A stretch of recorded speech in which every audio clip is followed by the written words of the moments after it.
എന്താടി പൊടിപ്പിള്ളേരുടെ പോലെ പടക്കം നിലത്ത് വെച്ച് പൊട്ടിക്കണ്? സിന്ധു ടീച്ചർ പറഞ്ഞിട്ടുണ്ട് പടക്കം പൊട്ടിക്കുമ്പോ സേഫ്റ്റി ആണ് ആദ്യം വേണ്ടതെന്ന്. അതുകൊണ്ട് ഞാൻ താഴെ വെച്ച് പൊട്ടിക്കണേ. ടീച്ചർ നിന്റെ അടുത്ത് നല്ലപോലെ പഠിക്കാൻ പറഞ്ഞിട്ടില്ലേ? എന്നിട്ട് നീ പഠിക്കണ്ട.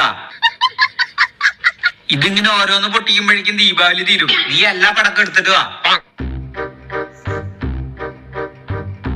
ഇല്ല ചേട്ടാ. എന്താ ചേട്ടാ ചെയ്യണേ?